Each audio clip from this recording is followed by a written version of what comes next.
respiration. How respiration is regulated both by the nervous system and by the chemical pathway.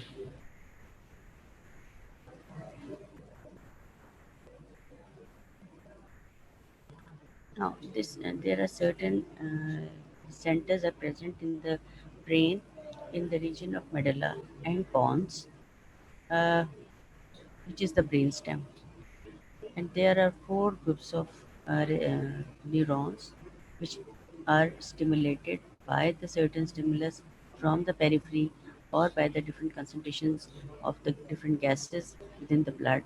So these respiratory centers, they are stimulated by the changes in the uh, partial pressure of gases and also the hydrogen concentration. Now, the normal respiration is spontaneous and unconscious, यानी we are not aware of whether we are respiring or not, ठीक है, unless हम voluntarily consciously breathe करें, otherwise हमें we respire spontaneously and unconsciously, ठीक है. Four groups of neurons होते हैं हमारे दोनों साइड पे मेडुला के और पॉन्स के. Pons in the medulla oblongata which are involved in regulation of respiration, ठीक है. इसमें चार ग्रुप्स कौन कौन से हैं? First one is the dorsal respiratory group, ठीक है. और ये ग्रुप जो है, this is the most important group because ये सारा मैकेनिज्म जो है वो कंट्रोल कर रहा है, ठीक है. दूसरा है ventral respiratory group of neurons. ये somewhat a bit on the ventral side, जहाँ पर डोर्सल ग्रुप पड़ा है उसके थोड़ा सा वेंट्रल साइड के ऊपर नीचे की तरफ पेंडुला के ये ग्रुप ऑफ न्यूरॉन्स पड़े हुए हैं and they are more active during exercise, लेकिन ये इंस्पिरेशन और एक्सपिरेशन दोनों में ही इफेक्टिव होते हैं.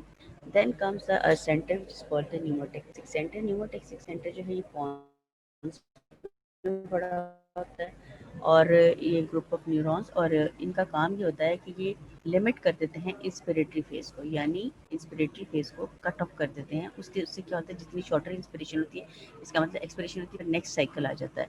सो जब भी ये स्टिमुलेट होते हैं ये इंस्पिरेशन को कट शॉर्ट करते हैं और रेट ऑफ रेस्पिरेशन जो है वो इंक्रीज कर जाता है.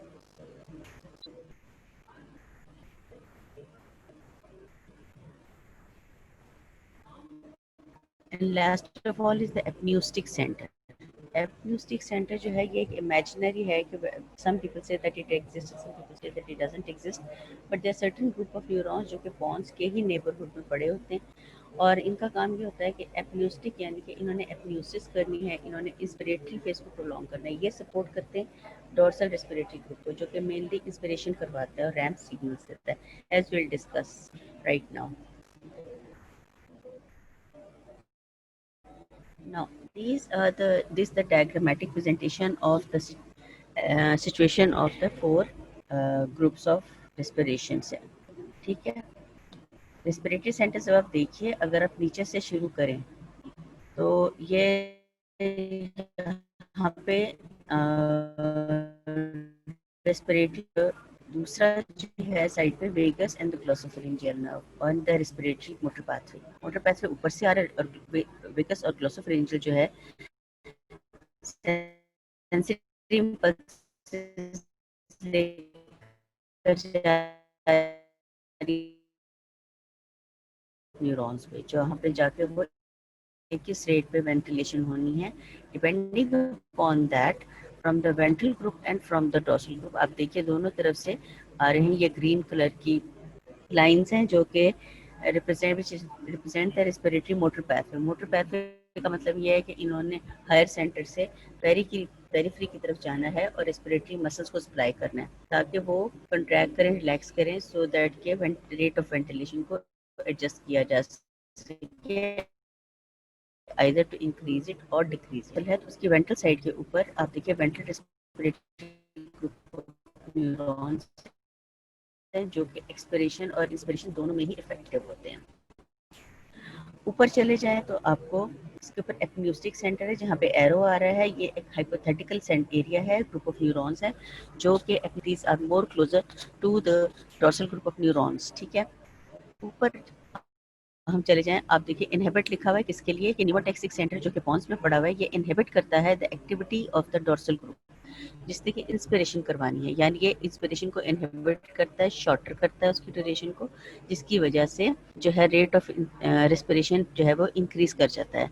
These are the 4 groups present in the respiratory. ये आपको डायग्राम भी आ जाती है एग्जाम में, so take a good look of it और ये मेमोराइज कर लो कि किस तरह हमने ड्रॉ करनी है और कहाँ कहाँ कौन से सेंटेंस पड़े हुए हैं, बिकॉज आ जाता है draw and explain the diagram must होती है बनानी, तो ये आप इसको याद कर लें। Now the dorsal group of neurons जो होते हैं दे कंटेन आई न्यूरॉन्स, जिनके चूंकि इंस्पिरेशन से रिलेटेड होते हैं तो इसलिए उनको आई ग्रुप ऑफ न्यूरॉन्स का नाम दे दिया, which are inspiratory neurons and they it's located in dorsal portion of the medulla oblongata. It also includes, इसमें और भी आ जाते हैं कि इसमें न्यूक्लियस ऑफ ट्रैक्टस सॉलिटेरियस के इर्द गिर्द जो न्यूरॉन पड़े हैं हम उसको भी डोर्सल ग्रुप में ले लेते हैं, which is the sensory termination of afferent fibres from 9th and the 10th cranial nerve. 9th nerve होती है ग्लोसोफेरेंजियल और 10th होती है वेगस नर्व। ये दोनों पेरिफेरी से आ रहे हैं और ये मोस्टली जो होता है पेरिफेरल कीमो रिसेप्टर्स हैं, जो कि हमने सर्कुलेशन में भी पढ़े थे, बॉडीज एंड कैरोटिड बॉडीज, वहाँ से एफरेंट फाइबर्स जो है ना वो सेंसरी फाइबर्स लेकर आते हैं to the nucleus of tractus solitarius, और वो भी डोर्सल ग्रुप ऑफ न्यूरॉन्स की तरह ही बिहेव करते हैं, ये इसकी जो नर्व एंडिंग्स होती हैं। They receive impulses from peripheral chemoreceptors, carotid and aortic baroreceptors, and also other receptors in the lungs में और भी receptors पड़े हैं, सारे जो है ना वो इन्हीं दो nerves के through, vagus and the glossopharyngeal nerve, इनके through higher centers को जाते हैं और mainly they relay in the dorsal group of neurons. In this group inspiratory ramp signals are produce. ये रैम्प सिग्नल्स का वर्ड आपने भूलना नहीं है, ठीक है। रैम्प सिग्नल्स जो है ना उन्हीं की बेस पे हमारी रेस्पिरेशन सारी कंट्रोल हो रही है, बिल्डअप होती है, एंड होती है, हाइपर वेंटिलेट करता है, हाइपो वेंटिलेट करता है, जो भी होना है ये रैम्प सिग्नल से काम शुरू होता है, ठीक है।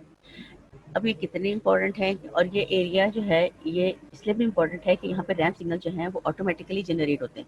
अगर कोई बाहर से उनको स्टिमुलस ना भी मिले तो भी रैम्प सिग्नल जो है इन न्यूरॉन से ऑटोमेटिकली जनरेट होते हैं। जैसे कि आपने पढ़ा था कि हार्ट में ऐसे नोड से इम्पल्सेस जनरेट होती है, इसी तरह यहाँ पर डोर्सल ग्रुप ऑफ न्यूरॉन से रैम्प सिग्नल्स जो हैं वो जनरेट होते हैं।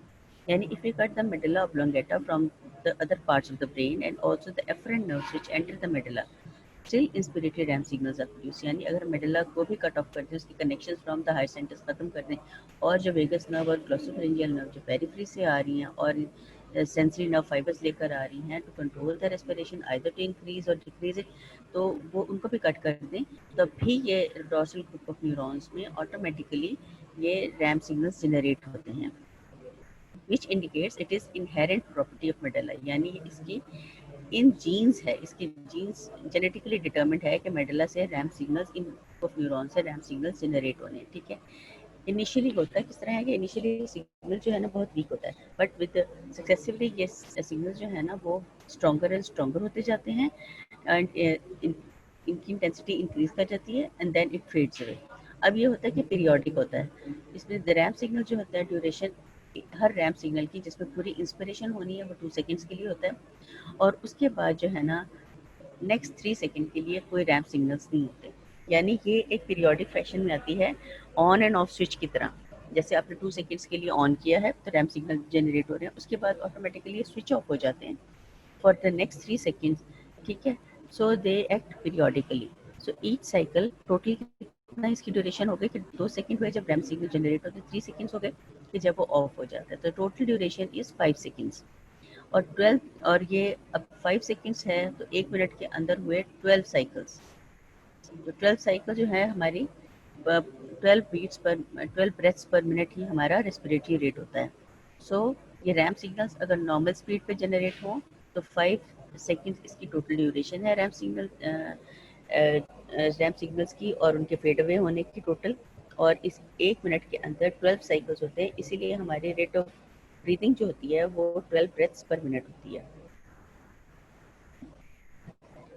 ना significance of the signals in the form of the ramp is that, क्यों ये इस तरह होता है कि पहले वीक है फिर सक्सेसिवली वो स्ट्रॉन्गर और स्ट्रॉन्गर सिग्नल्स होते जाते हैं। इसलिए होता है ये कि it causes the progressive expansion of the lung. एक ये नहीं होता कि एकदम से एक सिग्नल जनरेट हो, ढेर सारी वेंटिलेशन हुई है और लंग्स के अंदर एकदम से एयर जो है वो एंटर हो जाए, ऐसा नहीं होता। बल्कि भीतर आहिस्ता आहिस्ता रेस्पिरेटरी फेजेस में इसमें RAM signals Aahista Aahista generate होते हैं, ज़्यादा से ज़्यादा जो है वेंटिलेशन करवाते हैं, ठीक है।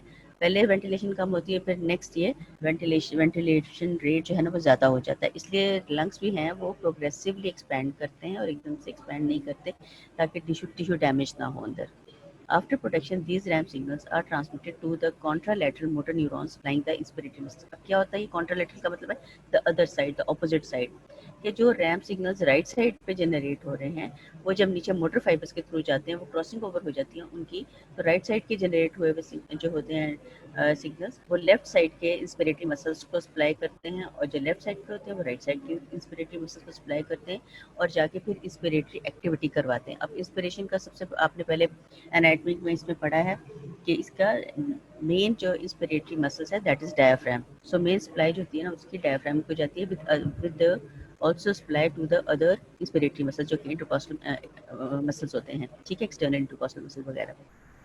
Rate and duration of inspiratory RAM signals is controlled by impulses from pneumotaxic center and impulses from the lungs via vagus। अच्छा वेगस के थ्रू जाएंगे, जाहिर है वो डॉर्सल ग्रुप ऑफ न्यूरॉन्स पे जाते हैं, उन्होंने इंस्पिरेशन ज़्यादा करवानी है, ठीक है।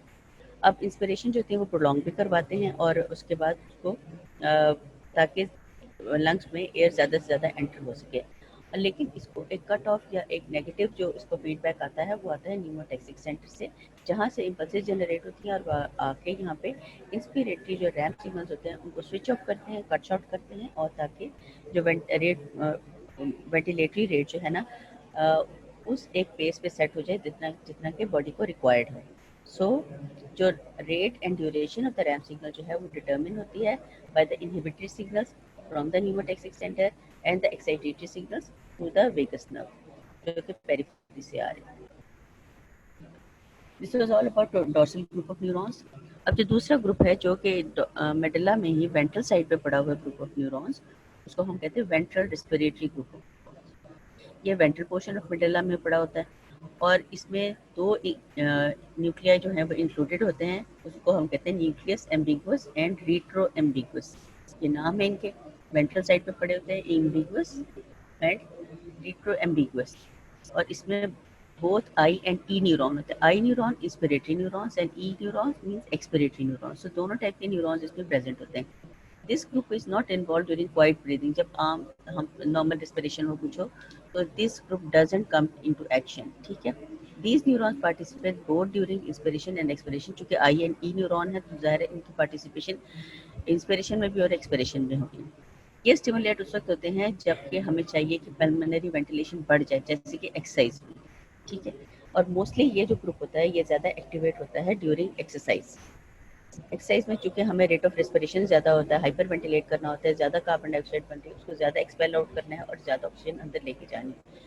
So in that case ventral group of neurons that comes into action and set the rhythm as it contains both the inspiratory and expiratory neurons, ठीक है। वो simultaneously और एक्टिवेट और डीएक्टिवेट होते रहते हैं, जिसकी वजह से जो रेट ऑफ रेस्पिरेशन जो है वो इंक्रीज कर जाता है। ये तब ही एक्टिवेट होते हैं जब हमें हायर वेंटिलेटरी रेट चाहिए होता है, ठीक है। They do not participate in the basic rhythmical oscillation. इन्होंने जो बेसिक रिदम जो है ना, इन्होंने जो रेस्पिरेशन की होती है वो सेट करनी हो तो वेंट्रल ग्रुप ऑफ न्यूरॉन्स का कोई काम नहीं होता है। They only come into action when high ventilatory rate is required as during exercise, ठीक है। Next is the pneumotaxic centre. Pneumotaxic centre जो है ना ये मेडुला के ऊपर पॉन्स में पड़ा होता है, ठीक है। इसमें दो न्यूक्लियाई होते हैं, एक तो होते हैं कॉलिकर फ्यूज न्यूक्लियस एंड न्यूक्लियस पैराब्रेकियलिस। दो टाइप के न्यूक्लियाई होते हैं, follicular fused nucleus and nucleus parabrachialis। अब signals from this center are transmitted to the dorsal group of neuron to control the rate and duration of the inspiratory RAM signals, ठीक है। इसमें जब pneumotaxic पे signals generate होते हैं तो वो सिग्नल्स जाते हैं to the dorsal group of neurons को एज वी हैव डिस्कस, और वहाँ पर जाके वो कट शॉर्ट करते हैं, स्विच ऑफ सिग्नल्स होते हैं और ये इंस्पिरेट ऑफ करते हैं। When signals from this center are strong, inspiratory RAM signals are terminated, ठीक है। खत्म हो जाते हैं, terminated early and there is increase in the respiratory rate. जो इंस्पिरेटरी फेज है वो होती है लॉन्गर ड्यूरेशन की और एक्सपिरेटरी फेज शॉर्टर होती है। तो अगर न्यूरोटॉक्सिक सेंटर से इनहिबिटरी सिग्नल्स आए हैं and they are strong enough to terminate the inspiratory ramp signals, तो होगा क्या कि रैम सिग्नल्स की ड्यूरेशन कम हो जाएगी, तो पर मिनट जो है वो वेंटिलेशन रेट जो है ना वो इंक्रीज कर जाएगा। ठीक है, these when signals from this center are weak, inspiratory RAM signals are not terminated early, leading to decreased respiratory rate। ठीक है, अगर यहाँ से जो सिग्नल्स है वो इतने स्ट्रॉन्ग नहीं है कि जाके वो अफेक्ट कर सकें रैम सिग्नल्स को और उसको इंस्पिरेटरी फेज को कट शॉर्ट कर सकें, तो होता है कि इंस्पिरेटरी फेज प्रोलॉन्ग हो जाती है। जब इंस्पिरेटरी फेज प्रोलॉन्ग होगी तो इसका मतलब ये है कि रेट ऑफ रेस्पिरेशन डिक्रीज कर जाता है। सो जो स्ट्रॉन्गर न्यूरोटॉक्सिक सिग्नल हैं वो अगर वो हो जाए एक्टिवेट, तो रैम सिग्नल जो है ना वो शॉर्टर हो जाते हैं, रेट ऑफ रेस्पिरेशन बढ़ जाता है। अगर न्यूरोटॉक्सिक सेंटर से जो सिग्नल्स आ रहे हैं वो वीक होंगे तो वो उनका कोई इफेक्ट नहीं होता उनका रैम सिग्नल्स पे, और इंस्पिरेटरी फेज प्रोलॉन्ग ही रहती है और रेट ऑफ रेस्पिरेशन डिक्रीज कर जाता है। जब ये एक्टिव होते हैं तो ये रेट ऑफ रेस्पिरेशन को कहाँ तक इंक्रीज कर सकते हैं, up to 30 to 40 breaths per minute. जब एक्टिव हो और स्ट्रॉन्गर न्यूरोटॉक्सिक सेंटर से सिग्नल्स हो तो वो रेट ऑफ रेस्पिरेशन को 30 to 40 ब्रेथ्स पर मिनट तक ले जाते हैं। Now, apneustic center, this is a hypothetical center है, it is not very well understood, इसकी क्योंकि इसकी कोई अभी प्रूवन इसकी साइंटिफिक लॉजिक नहीं है। ठीक है, but it is a group of neuron which is located in the lower pons. ठीक है, अब हाइपोथेसिस है कि physiological role is not certain, however when this centre is stimulated there is apneusis. वो क्या करते हैं, इलेक्ट्रिकली स्टिमुलेट करके देखते हैं कि अगर हम इन न्यूरॉन्स को स्टिमुलेट करें व्हाट हैपेंस। तो जो साइंटिस्ट ने जो डिफरेंट एक्सपेरिमेंट्स से जो इसको देखा है कि अगर एपन्यूसिक सेंटर को वो इलेक्ट्रिकली स्टिमुलेट करते हैं तो वहाँ पे एपन्यूसिस क्या होती है कि प्रोलॉन्ग्ड इंस्पिरेशन हो जाती है। ठीक है, विद शॉर्टर एक्सपिरेशन। जब प्रोलॉन्ग्ड इंस्पिरेशन होगी, शॉर्टर एक्सपिरेशन होगी, तो इसका मतलब ये है कि रेट ऑफ रेस्पिरेशन कम हो जाएगा। It may provide extra stimulation to the dorsal group of neurons. ज़ाहिर है ये सपोर्ट करती है डोर्सल ग्रुप ऑफ न्यूरॉन्स की, जिससे कि इंस्पिरेटरी फेज को प्रोलॉन्ग करना है। सो एपन्यूस्टिक सेंटर ने क्या करना है, एपन्यूसिस करवानी है। एपन्यूसिस क्या होती है कि increase duration of the inspiration या prolonged inspiration with shorter expiration. ना एक प्रोटेक्टिव रिफ्लेक्स होता है हमारा Hering fluid reflex. This is very important क्योंकि ये आपको शॉर्ट नोट में अभी आ जाता है कि right short note on the hearing fluid reflex. अब हेयरिंग फ्लूइड रिफ्लेक्स होता क्या है, हमारा जो पूरा ब्रोंकियल ट्री है उसके अंदर जो वॉल्स हैं ब्रोंकाई की और ब्रोंक्यूल्स की, उसके अंदर जस्ट बीनीथ उनकी जो एपिथेलियल लाइनिंग है उसके नीचे स्ट्रेच रिसेप्टर्स पड़े हैं होते हैं विद इन देयर मस्कुलस। जो मस्कुलर लेयर है उसके अंदर स्ट्रेच रिसेप्टर्स पड़े in the walls of the ब्रोंका and the bronchiole which transmit signals through the vagus to the dorsal respiratory group of neurons when lungs become overstretched। जब lungs over inflated हो जाएंगे, ज़्यादा fill in हो जाएंगी with the gases, inspiration ज़्यादा हो जाएगी, overfilling of the lungs होगी, overfilling of the bronchial tree होगा, तो उसकी वजह से walls जो होती हैं ना वो stretch हो जाती हैं। walls stretch होती हैं, जो इनके receptors पड़े होते हैं stretch receptors, वो stimulate हो जाते हैं। वो stimulate होते हैं तो वो वेगस नर्व के थ्रू सिग्नल्स ट्रांसमिट करते हैं to the higher centres in the dorsal group of neurons को। ठीक है, they activate a feedback response that switches off inspiratory ramp signals and stops further inspiration. अब इनका यहाँ से भी एक नेगेटिव फीडबैक जाता है कि जी वो ओवर इन्फ्लेशन हो गई, सो दैट के रैम सिग्नल्स को जो है ना वो इंस्पिरेशन को शॉर्टर किया जाए। इंस्पिरेशन को शॉर्ट कर देते हैं ताकि वो over inflation of the lungs ना हो। ठीक है, फर्दर इंस्पिरेशन ना हो। This reflex is not activated till tidal volume does not increase above 1.5 liters। Normal level होता है tidal volume को, tidal volume कहते हैं the amount of the air inspired and or the expired during normal respiration, और इसका value होती है 500 millilitres.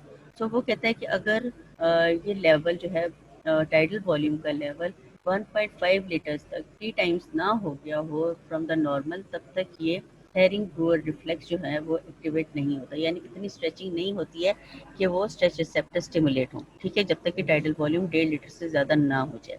So it is a protective reflex and prevents over inflation of lung। ठीक है, यानी जैसे ही ज़्यादा इंस्पिरेशन होती है लंग ज़्यादा इन्फ्लेट होना शुरू हो जाते हैं, तो तो ये एक protective mechanism foreign say that comes into action. Stress receptors जो है ना वो स्टिमुलेट होकर हायर सेंटर्स को भेजते हैं to the dorsal group of neuron और इंस्पिरेटरी रैम सिग्नल्स को कट शॉर्ट कर देते हैं या स्विच ऑफ कर देते हैं ताकि मजीद इंस्पिरेशन ना हो और लंग डैमेज ना हो। So it is a protective reflex, herring Breuer reflex.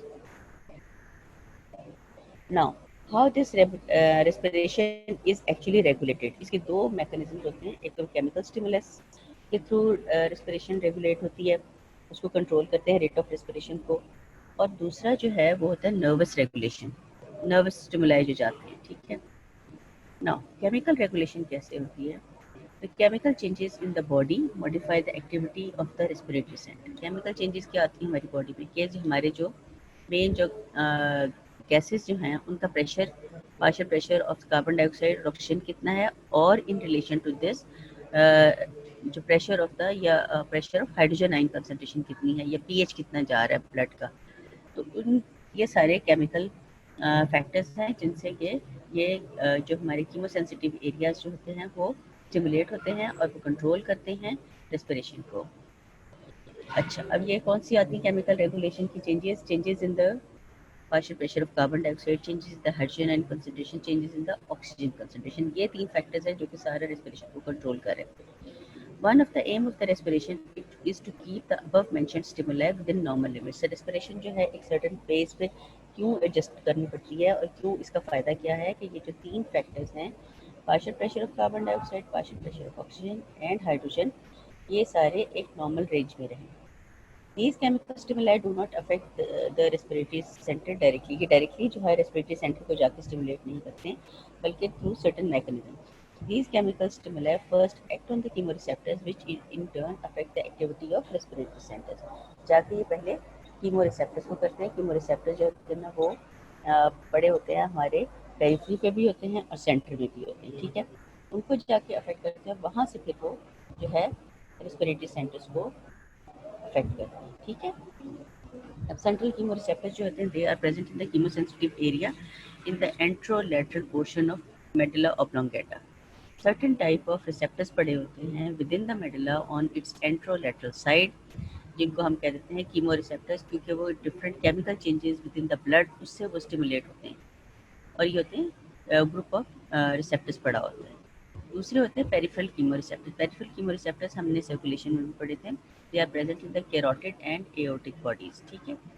अब कैरोटिड बॉडीज कहाँ पड़ी होती हैं? As we have learn previously, ये carotid bodies are present in the angle between the external and internal carotid artery. जहाँ पे कॉमन कैरोटिड आर्टरी जो है ना वो इंटरनल एक्सटर्नल कैरोटिड आर्टरी में डिवाइड होती है, तो इस एंगल के बीच में ये पेरिफेरल कीमोरिसेप्टर्स पड़े होते हैं। From these impulses are first carried by Hering nerve which join the glossopharyngeal nerve, ठीक है।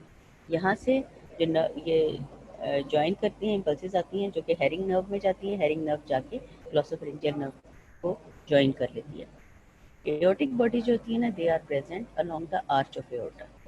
आर्च ऑफ एओर्टा के अलोंग कैरोटिड बॉडीज पड़ी, एओर्टिक बॉडीज पड़ी होती हैं, and from here the impulses are carried by the efferent nerve fibers in the vagus।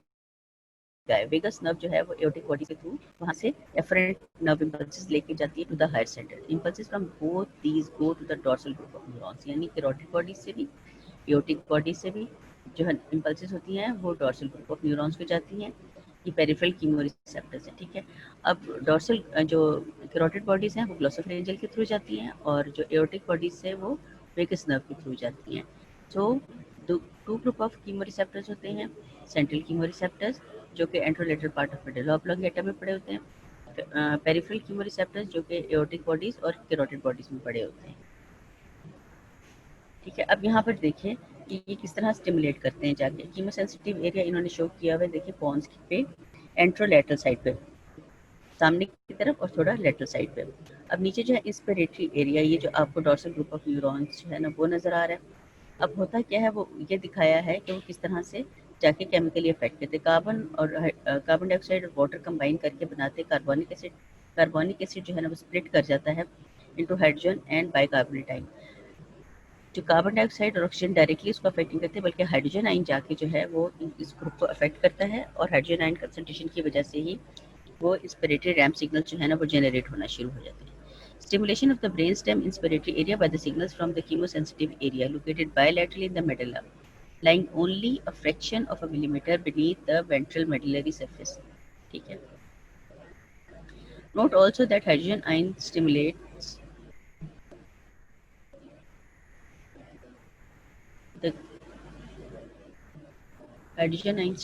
the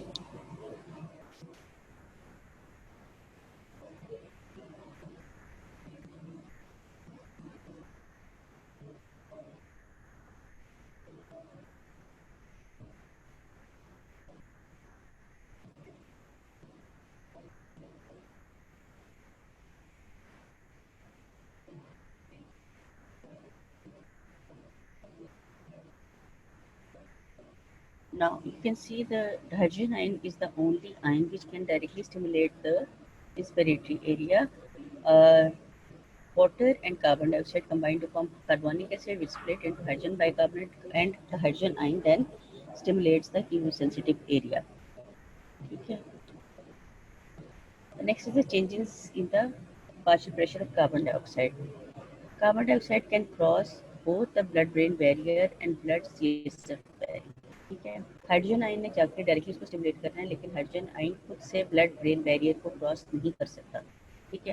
carbon dioxide जो है ना वो एंटर कर जाती है from the blood brain barrier and the CSF barrier, cerebrospinal fluid barrier को. ठीक है. It enters both the brain and CSF. It binds with water to form carbonic acid in the presence of an enzyme which is called carbonic anhydrase. अभी जो है blood brain barrier को cross करके carbon dioxide level अगर blood में ज़्यादा हो गया तो ब्लड और ब्रेन के दरमियान में एक सॉर्ट ऑफ बैरियर होता है, जो कि आप आगे जाके सीएनएस जब पढ़ोगे तो you will discuss in detail. तो उसमें जो है वो उसको क्रॉस करके ब्रेन में चली जाती है. ब्रेन में वाटर भी होता है. अब वाटर और कार्बन डाइऑक्साइड मिलके कार्बोनिक एसिड बनाते हैं in the presence of enzyme carbonic anhydrase. Carbonic acid जो है ना वो एक अनस्टेबल कंपाउंड है, वो जल्दी डिसोसिएट हो जाता है, स्प्लिट हो जाता है immediately into hydrogen ion and bicarbonate ion. Hydrogen ion produce directly stimulate the chemosensitive. उसने जाके डायरेक्टली करने, जैसे हमें डायग्राम में उन्होंने दिखाया. Hydrogen ions are the most powerful stimulus for chemosensitive area. Increased partial pressure of carbon dioxide can also stimulate respiratory centers through peripheral chemoreceptors. ठीक है. peripheral chemoreceptors पे भी जो है जो कि कैरोटिड और एओर्टिक बॉडीज में पड़े हुए हैं, वहाँ पे भी partial pressure of carbon dioxide affect करता है. So the effect is through both the central and the peripheral chemoreceptors. यानी partial pressure of carbon dioxide जो है वो सेंट्रल कीमोरेसेप्टर्स को भी स्टिमुलेट करता है, पेरिफेरल कीमोरेसेप्टर्स को भी स्टिमुलेट करता है. However, effect through central chemoreceptors is much more pronounced.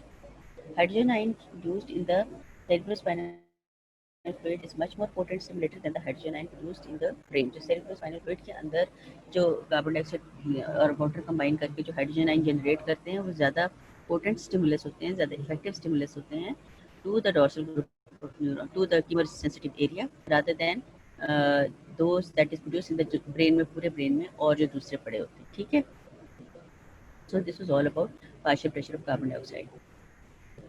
Hydrogen ion concentration में क्या होता है? whenever hydrogen ion concentration increases in the arterial blood, it stimulates the peripheral chemoreceptor. Generally जब arterial blood में भी जो हाइड्रोजन आयन कंसंट्रेशन अगर ज़्यादा हो जाए तो वो पेरिफेरल कीमोरेसेप्टर्स को अफेक्ट करता है और उससे स्टिमुलेट करता है. They can not cross the blood brain barrier, जैसे मैंने आपको पहले बताया. In animal if we denerve the carotid and the aortic bodies and change the pH, there won't be any effect on respiration. ठीक है. इसका मतलब ये है कि अगर हम कैरोटिड एओर्टिक बॉडी से जो नर्व्स जा रही हैं उनको हम काटते हैं, तो अगर हाइड्रोजन आयन की चेंजेस आ भी रही होंगी तो वो हायर सेंटर्स को नहीं जानती. ठीक है.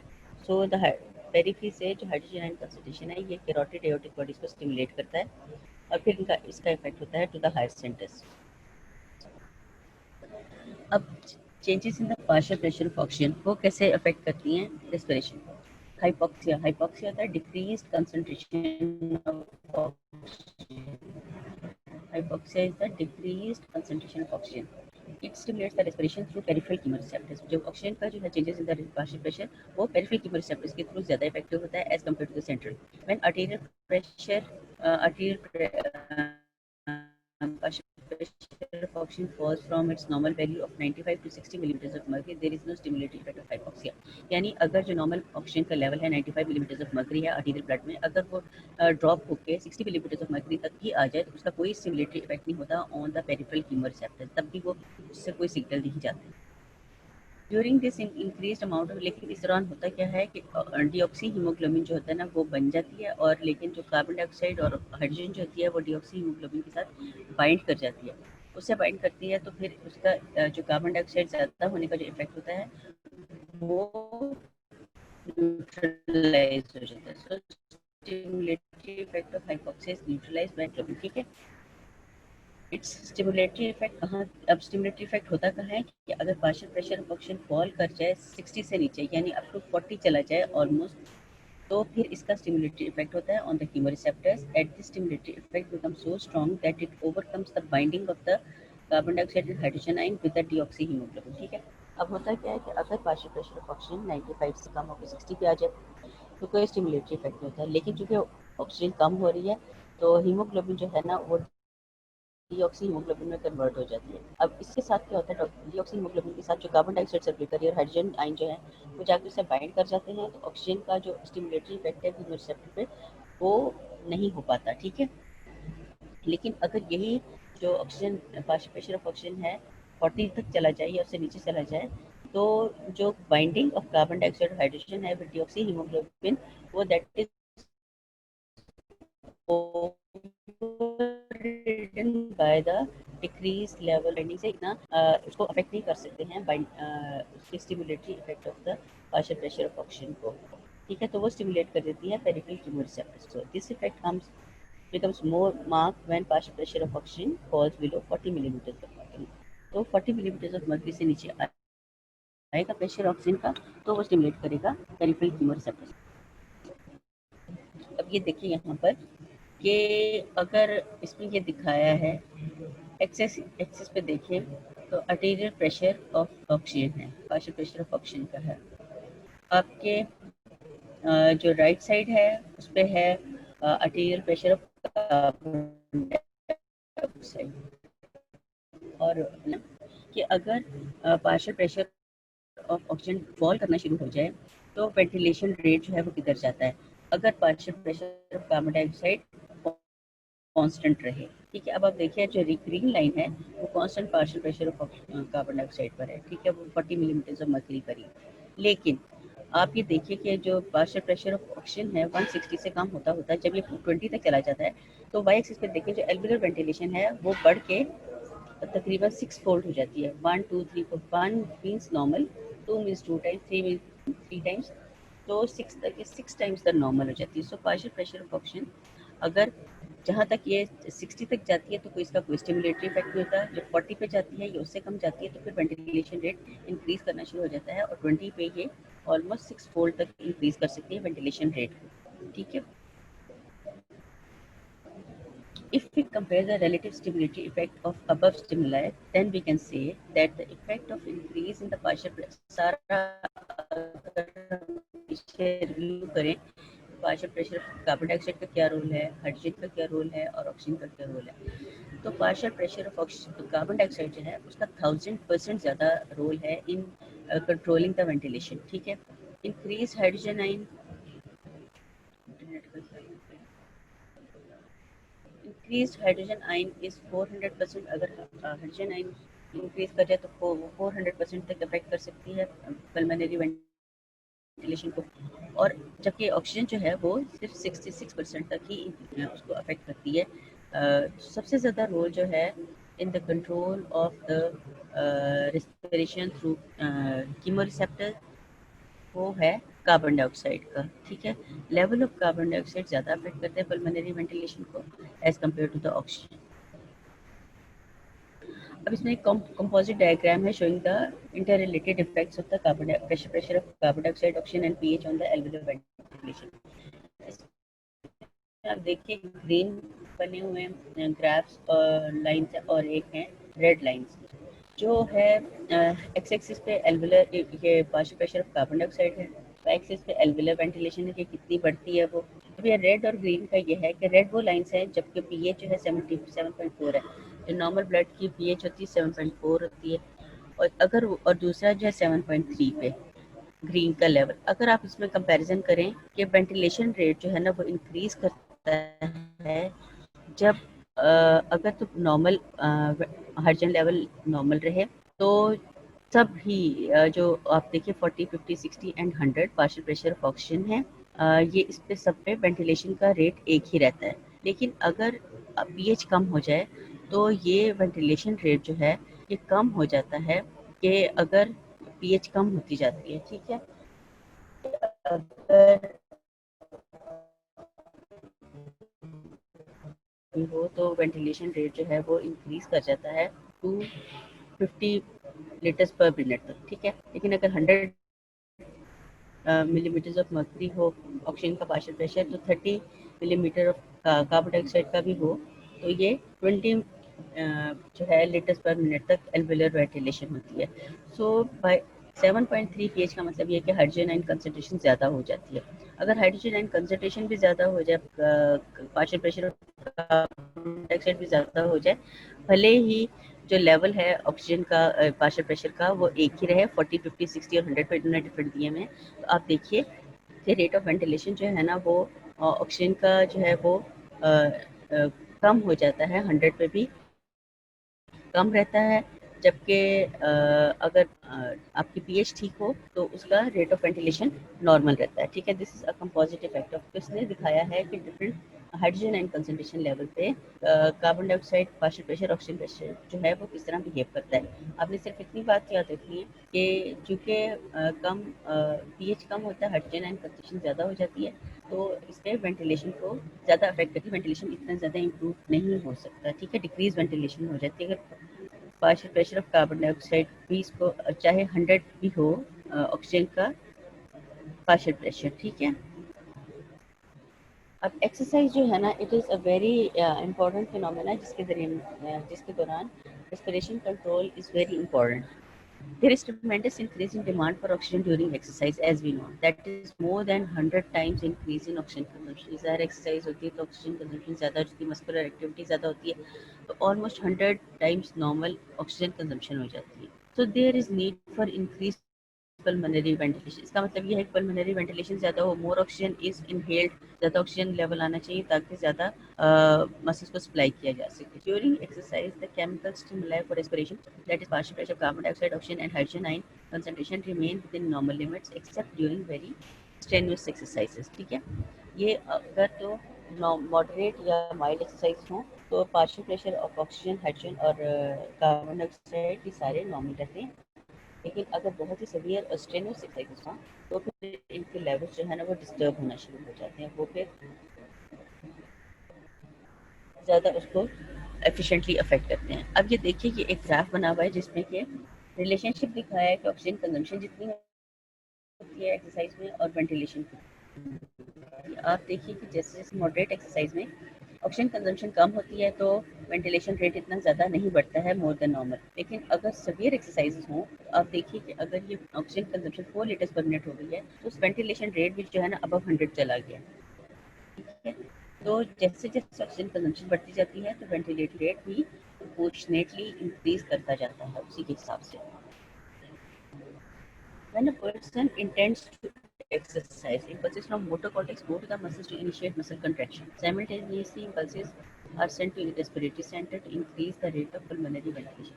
अब जब भी बंदा एक्सरसाइज शुरू करता है तो ज़ाहिर है हमारे ब्रेन से impulses जाती हैं through the motor nerves, muscles को जाती हैं कि वो ज़्यादा कंट्रैक्ट करें, रिलैक्स करें, ज़्यादा एक्टिविटी हो उनकी।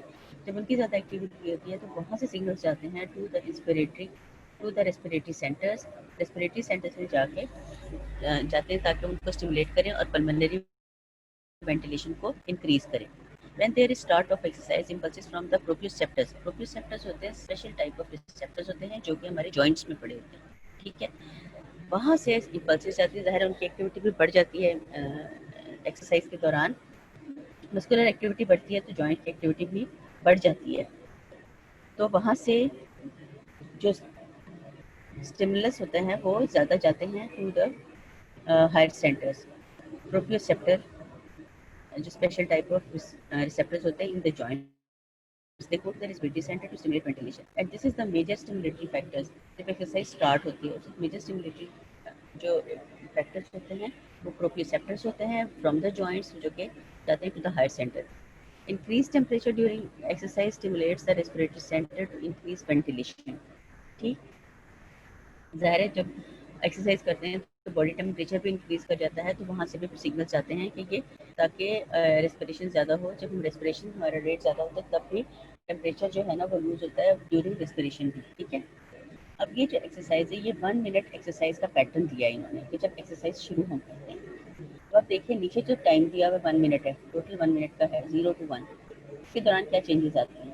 निचला जो ग्राफ है उसमें एल्वेलर वेंटिलेशन दिखाई है उस 1 मिनट के दौरान क्या है, और दूसरा जो है वो partial pressure of carbon dioxide है. अब जब एक्सरसाइज स्टार्ट हुई है, एक्सरसाइज में स्टार्ट होते ही जो हमारा एंटीसिपेटरी बॉडी में हमारे ब्रेन में फीड होता है कि जब एक्सरसाइज जैसे स्टार्ट होती है हमारी वेंटिलेशन रेट इंक्रीज कर जाता है फौरन ही, इससे पहले कि कार्बन डाइऑक्साइड लेवल ज़्यादा हो. तो होता है कि जब वेंटिलेशन इंक्रीज करती है तो आप ऊपर वाले ग्राफ में देखोगे उसी टाइम पे कार्बन डाइऑक्साइड लेवल जो है वो डिक्रीज कर गया. जब वो भी डिक्रीज कर जाता है तो उसके बाद होता है कि जब कार्बन डाइऑक्साइड लेवल डिक्रीज करता है तो इसकी स्टिमुलेशन कम होती है तो वेंटिलेशन थोड़ी कम हो जाती है. वेंटिलेशन कम होती है तो कार्बन डाइऑक्साइड लेवल जो है ना वो इंक्रीज करना शुरू हो जाता है. जब वो इंक्रीज करता जाता है विद मैसेज तो वेंटिलेशन रेट जो है ना फिर उसके अकॉर्डिंगली इंक्रीज करता जाता है within 1 minute. Although it was beyond the level of the 40 millimetre of mercury. अगर partial pressure of carbon dioxide और भी बढ़ जाए तो होता है कि वेंटिलेशन जो है ना वो कम हो जाती है, लेकिन फिर उसको supportive more stronger stimulation to the respiratory centres जाते हैं जो कि बाद में उसको they bring back the it to the normal pace पे उसको लेकर आते हैं कार्बन डाइऑक्साइड लेवल को भी और वेंटिलेशन के लेवल को. ठीक है, तो शुरू में क्या होता है कि वेंटिलेशन ज़्यादा होती है, कार्बन डाइऑक्साइड लेवल कम हो जाता है, बाद में कार्बन डाइऑक्साइड लेवल डेवलप होता है, उसके साथ अकॉर्डिंगली जो वेंटिलेशन रेट है वो भी इंक्रीज करता जाता है. This is 1 minute exercise pattern. ये जो है ना ये दो ग्राफ है जो कि आपको डिफ्रेंशिएट करते हैं बिटवीन द जो कि रेस्पिरेटरी एक्टिविटी है at rest and respiratory activity है ड्यूरिंग एक्सरसाइज.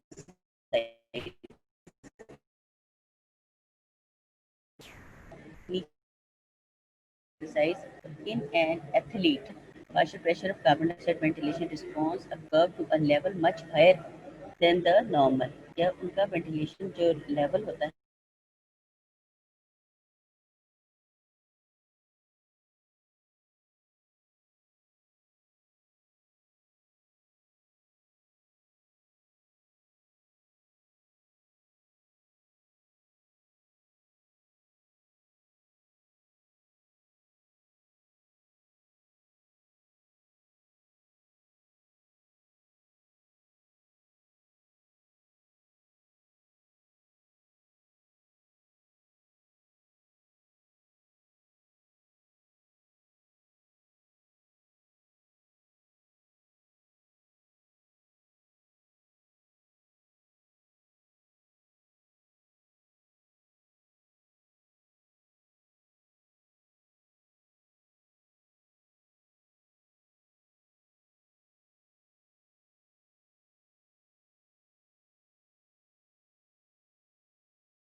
पेट्रोल टाटा है कि 2 मिनट का है? 2 मिनट का है टाटा है. हाँ जी बीच में डिस्कनेक्ट हो गया था.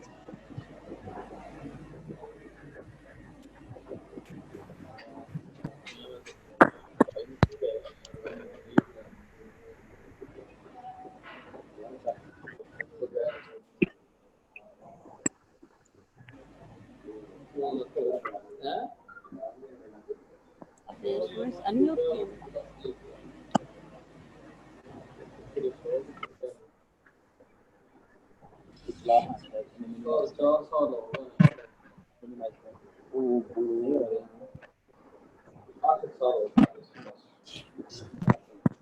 नॉर्मल है, थोड़ा सा This graph shows battery the timer two निकालती types of तकरीबन grabs at rest or in तीन the को घंटे,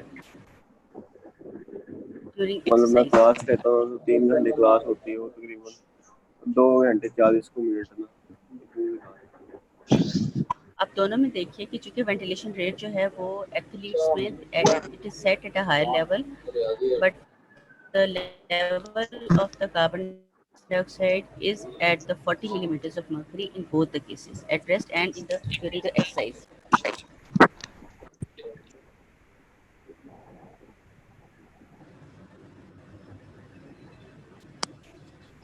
Now, respiration is also regulated by the nervous mechanism through the nervous control. इसमें क्या होता है, डिफरेंट टाइप्स ऑफ इम्पल्सेस होती हैं जो कि आती हैं from the higher centres during emotional state. Respiration is modified by impulses from higher centres. Cerebral cortex से आती है, लिम्बिक सिस्टम से आती है और हाइपोथैलेमस से आती है, जो कि आके आके motor system of the motor system के थ्रू रेस्पिरेटरी सेंटर्स को के थ्रू मैसेजेस लेकर आती हैं टू द रेस्पिरेटरी मसल्स और रेस्पिरेशन को कंट्रोल करती हैं. Voluntarily hypo and hyper ventilation के हम सांस रोक लें या ज़्यादा तेज़ी से सांस लें, वो भी हमारे सेरेब्रल कॉर्टेक्स से हमारे ब्रेन के थ्रू डायरेक्टली जो है वो हमारे इंस्पिरेटरी मसल्स को सप्लाई करती हैं और डायरेक्टली वो वहाँ से कंट्रोल करते हैं हमारे रेट ऑफ रेस्पिरेशन को. एनेस्थीसिया जो हम देते हैं उसमें क्या होता है, अगर उसकी ओवर डोजेज हो जाए तो रेस्पिरेटरी डिप्रेशन होती है, रेस्पिरेटरी सेंटर जो है वो डिप्रेस हो जाते हैं और वेंटिलेशन रेट कम हो जाता है. ठीक है. और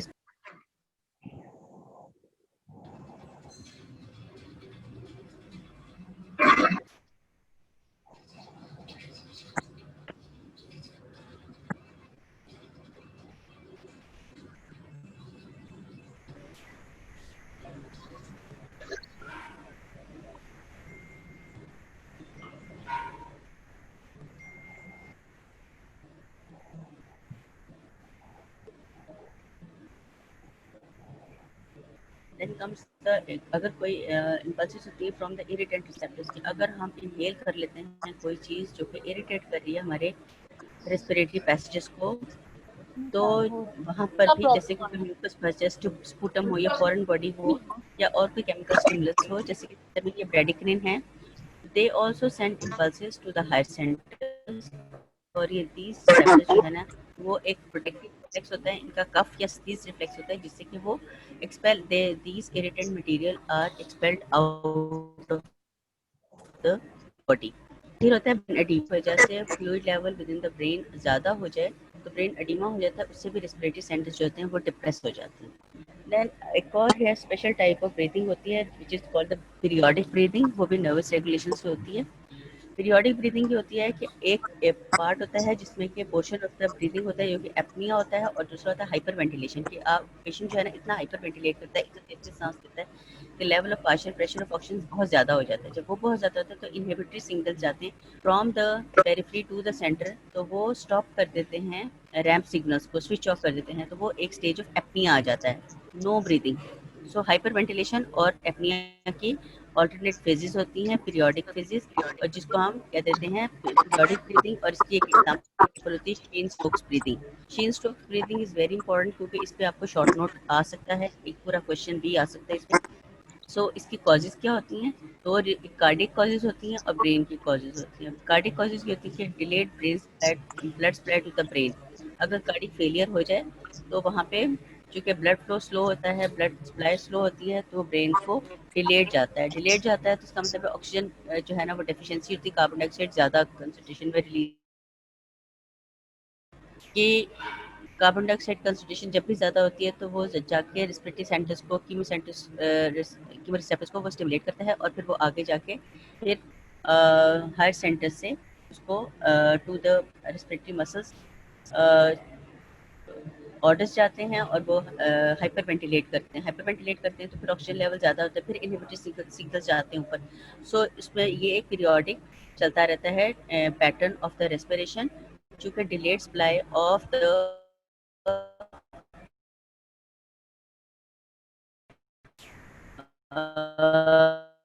दूसरा होता है कि increase negative feedback gain in inspiratory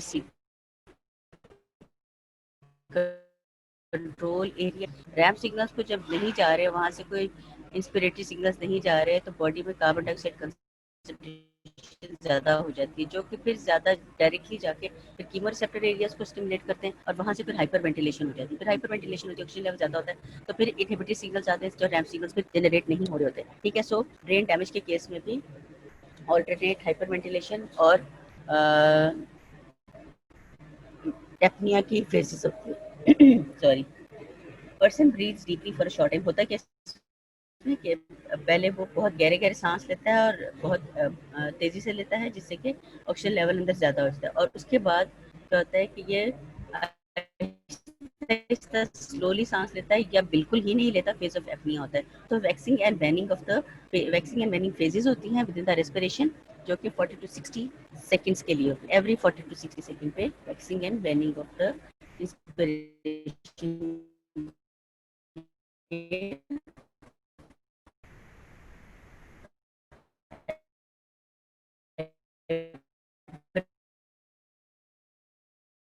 ये एक pressure of carbon dioxide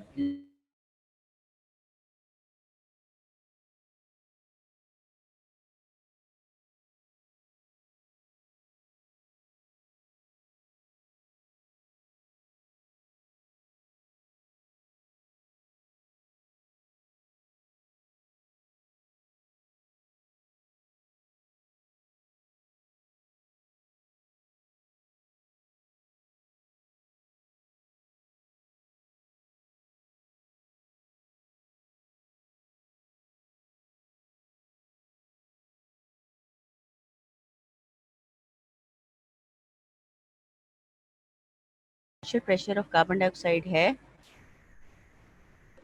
partial pressure of carbon dioxide जो कि न्यूरॉन्स में है, वो डिलेड राइज करता है as compare to the lungs, और उसके कॉरस्पॉन्डिंगली हाइपर वेंटिलेट करता है रेस्पिरेटरी सेंटर, उससे ज़्यादा स्टिमुलेट होते हैं as compare to the higher level of partial pressure of carbon dioxide in the lungs. So जो रेस्पिरेटरी न्यूरॉन्स हैं, उनमें partial pressure of carbon dioxide is very important. वहाँ ज़्यादा हो जाए तो रेस्पिरेटरी सेंटर एक्टिवेट होते हैं, एक्साइट होते हैं, है तो वो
कि जब पल्मोनरी एडिमा हो जाता है, तो वो भी वहाँ से चूंकि ऑक्सीजन जो है वो उसकी डिफ्यूजन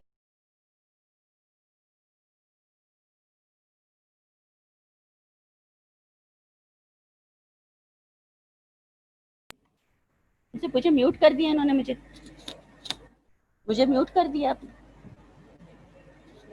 कर दिया।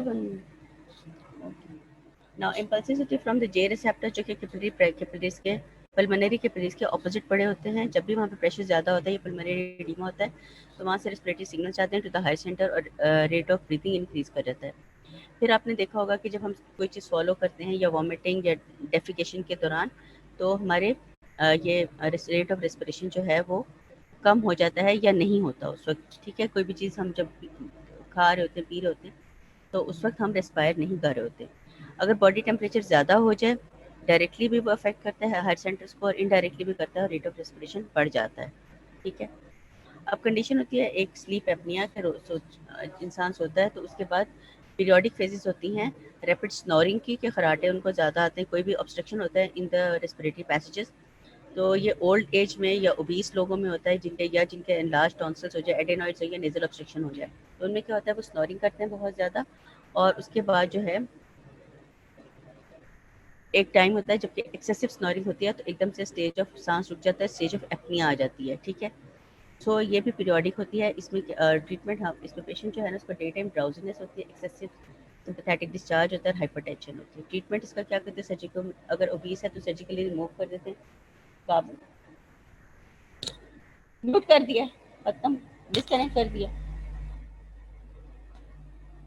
एक स्लाइड रहती है।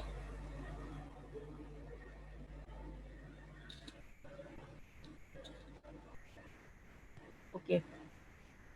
तो इसमें हम स्लीप एपनिया जो है ये सोते में आपने देखा होगा कि हमारे ओबीस और या ओल्ड पीपल हैं उनमें होती है, जो ग्रैंड पेरेंट्स होते हैं अमूमन उनको होती है, या वो बच्चे जिनको टॉन्सिल्स होते हैं, एडेनॉइड्स या नेजल ऑब्स्ट्रक्शन का होता है।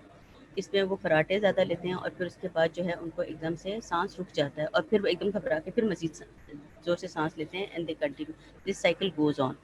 इन पेशेंट्स में डे टाइम ड्राउजीनेस होती है क्योंकि उनकी डिस्टर्ब स्लीप होती है, सिम्पथेटिक डिस्चार्ज ज़्यादा होता है, और ओल्ड एज में हाइपरटेंशन होती है। ट्रीटमेंट क्या करते हैं, सच एक्सेसिव फैट हो तो सर्जिकली रिमूव करते हैं, टॉन्सिल और रेटिनाइड्स को रिमूव कर देते हैं, नेजल ऑब्स्ट्रक्शन जो है उसको हम पॉजिटिव एयरवे प्रेशर से ट्रीट करते हैं। सेंट्रल स्लीप एपनिया होता है कि अगर वहाँ से जो वेंटिलेटर ड्राइव है यानी कि सेंट्रली कंट्रोल है, वहीं से जो है वो ड्यूरिंग स्लीप वो वहाँ से रेस्पिरेशन कंट्रोल ना हो रही हो या रैम सिग्नल्स ना आ रहे हों।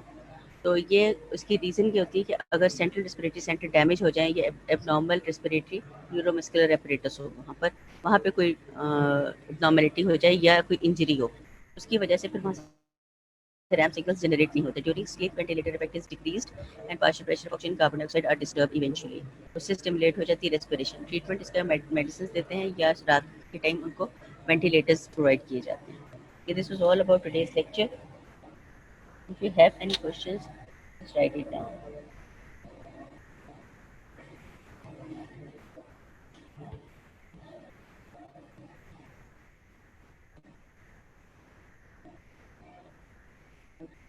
Okay, then thank you so much and goodbye. Best of luck for the future. आप लोग क्या बेस्ट आ रहे हैं, ईद आ रही है and Eid Mubarak in anticipation.